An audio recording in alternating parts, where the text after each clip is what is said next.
Georgia's 7th and 14th congressional districts up for grabs tonight, of course. In District 7, it's Democrat Carolyn Bourdeux taking on Republican Rich McCormick, the incumbent there not running for re-election, so that was an open seat. District 7 north of Atlanta in Forsyth and Gwinnett counties. And here are the House District 7 results so far, with 72% of the precincts reporting Carolyn Bourdeux with a substantial lead, 54% of the vote.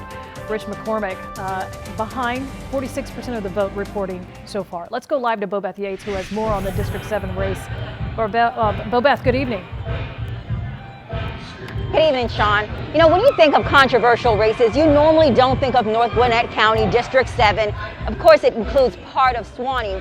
So most people aren't necessarily focused on that. But this time around, it's a lot different. A lot of eyes are looking at this District 7 race because it's very likely that it could be flipped from red to blue for the first time. As you just mentioned, those results that just came down from the Gwinnett Election Supervisor's Office, right now it states around 114,000 votes for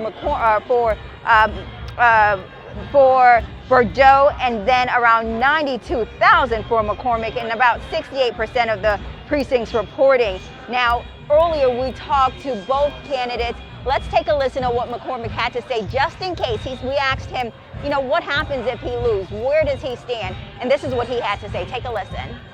I'm always going to be involved. I don't think it's in my nature to back down from a fight. I think this is a fight, and as much as any time in history in the United States, this is a time to define the United States for what it is. So in 2018, when I got into this race, this was a district that people did not think could be won. The incumbent had never gotten below 60% of the vote.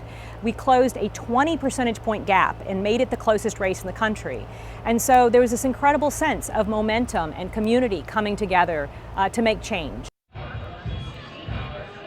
Of course, Bourdeux is hoping that she will continue the momentum, and as the results come in, that she will remain in the lead. Now, of course, it's only 60% of the votes are in, so there's definitely a possibility of things changing. But I just wanted to reference that this is where we are right now. She is ahead, and for the first time, it really looks like Gwinnett County District 7 will be flipped from red to blue. And I'm going to send it back to you now.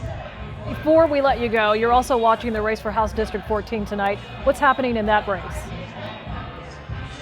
Now that's how District 14, that's the race with Marjorie Taylor Greene.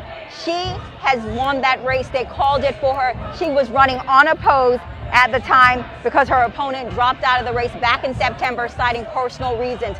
So Marjorie was uncontested and of course has won. Now there was a lot of controversy behind her because a lot of people were hoping that, you know, somehow she would drop out or there will be an independent write-in or something like that, because she was once on record supporting the QAnon, but since then she's gotten so much backlash. She has now backed down from that and rescinded those comments, saying that she is not in support of it and that she is only running to help America, all of America, and that one of the things that she is focused on is the Second Amendment rights to carry. She says that's the first thing she wants to ensure, is that no changes are made to the gun laws and that people still have that right to carry arms and bear arms if they choose. Well, everyone will be waiting to see what Marjorie Taylor Greene, when she gives her acceptance speech. Her last one in the primary was a bit caustic and raised a lot of red flags. Bobeth, thank you. Now let's